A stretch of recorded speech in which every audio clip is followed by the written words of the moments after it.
The seeds of modern France and society were planted and truly began to blossom during the Renaissance. As people became more able to live comfortable lives, the urgency of survival began fading, which allowed for more people to begin thinking about things such as art. The French Renaissance changed the way people created, understood, and the value they held art at. The creation of the Renaissance at the time was the scientific and philosophical train of thought that began to become more prevalent, and it had collided with the artistic movements of the time to create this change in French culture, which would bring many new ideas to the people. For example, Christine de Pizan, an Italian and French author, as well as the first published feminist, had written a book titled The Book of the City of Ladies, which she expresses the idea of living in a world where women can assume all the responsibilities that a man can. In the book, she declares that God creates all equal souls, equally good and noble, and she was very well known to speak up for the equality of the sexes. During the mid-17th century up until the French Revolution, the amazing artists from all over Italy had been spreading out in Europe rapidly to pursue their professions. The environment that France provided to these artists was very worthwhile, prompting a large portion to remain in France. Much of this had to do with the kings of France, such as King Francis I, inviting esteemed artists such as Leonardo da Vinci, to Henry IV and his queen, bringing in more Italian and Flemish artists, and eventually leading to the famous King Louis XIV, who is most known for his fascination with art rather than politics. King Louis XIV would fund and bring in much of the art that is well known in modern day during this time. This time in the Renaissance also helped bring in the concept of democracy, as in for the first time in history, all of these new ideas of free thinkers became widely available to the masses of people.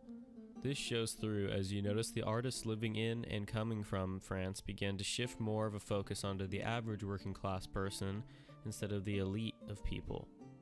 Even with the new themes in art shifting focus, the Baroque would still bring many exaggerated drama-style influences along with the Renaissance. Paintings in the French Renaissance were most commonly done as frescoes or murals painted onto plaster walls. For frescoes, pigments were mixed with water and directly painted onto the wall. Some artists did paint on wood using tempera paints, which are pigments that use egg yolk as a binder. French Renaissance art featured not only portraits of the rich elite, but also paintings of peasants at work, and artists began to paint self-portraits as well. This trend continued in forms of art which followed the Renaissance period. One of the things artists did during the Renaissance was paint the people in the paintings with big clothes so they took up the whole portrait and seemed powerful. Jean Fouquet did that with his paintings of King Charles VII to make him fill up the whole space and seem powerful.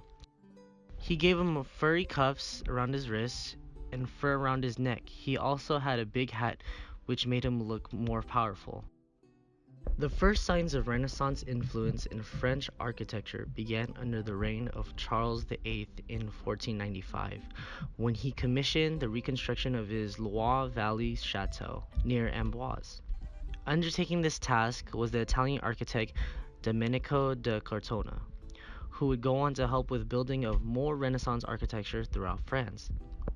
The Renaissance did not reach its height in France until King Francis I, who took the throne in 1515. One of the first examples of the magnificent architecture developed in Renaissance style was the Château de Chambord. This castle was credited to da Cortona, but has been suggested that Leonardo da Vinci had a hand in the development after reviewing some of his journals from the time he was invited to live in Amboise. Fontainebleau was another fantastical castle rebuilt during his rule during the Renaissance in the Renaissance fashion, with the employment of Philippe Delorme, who studied his craft in Italy. King Francis I would continue to employ the service of Italian craftsmen or craftsmen who studied in Italy to bring the influence of the Renaissance.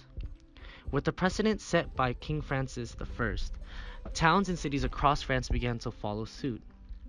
A beautiful example of this is in Burgundy with the Château d'Annecy-le-Franc, built in 1544.